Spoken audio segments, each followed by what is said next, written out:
Okay, itong awitin na ito para sa mga kabataan, ah, lalong-lalo na ngayon sa panahon natin ngayon ay talagang, napakarami na. Mga kabataan na ngayon na sobrang agresibo. Napakabata pa nila pero, ah, nadadala na ito sa kalayawan hangga't sa nagkaroon sila ng karelasyon, nabuntis. Ang payo ko lang ito, mahihahandog ko, unawain niyo maigi itong awitin na ito na ihahandog ko sa inyo. Kung ano yoong mga payo ng inyong magulang, patuloy niyo po silang pakinggan. Para sa gayon ay ang hindi sayang yung kanilang sakripisyo sa inyo bilang nag-aaral. Okay, itong awitin na 'to ay pakinggan po niyong maigi, para sa inyo pong lahat ito.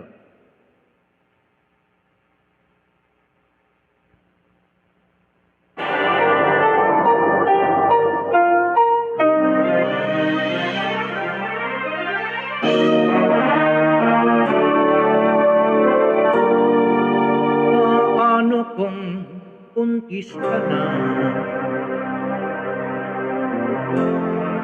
Paano kung walang ama?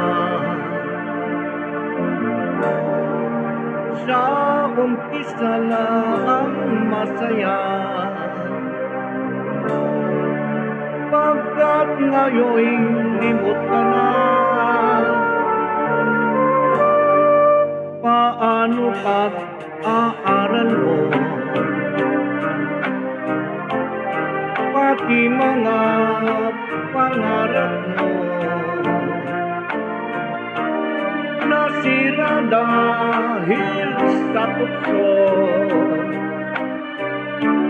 Kawawa ang magulang mo, bago ka magsilang sana'y maituro mo yang walang kakwentang lalaki na inibig mo.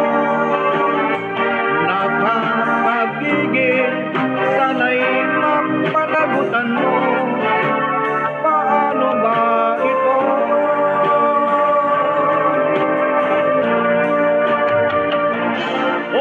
Kay daming bagay na hindi nyo pa alam. Sana ay umiwas nang hindi mabuntisan. Sana'y maituro mo agad ang siyang ama, ama ng iyong dinadala. Paano ating gagawin kapag hindi niya ang tinig? Sarap ng loko sa kanin, isang linggong di magising. Bago ka magsilang, sana'y maituro mo yang walang kakwentang lalaki na inibig mo. Nakakagigil, sana'y mapanagutan mo. Paano ba ito?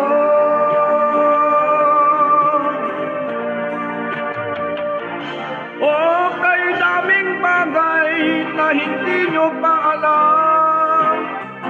Sana ay umiwas nang hindi nabuntisan. Sana'y maituro mo agad ang siyang ama, ama ng iyong dinadala. Ituro mo ang siyang ama. Sino ang siyang ama?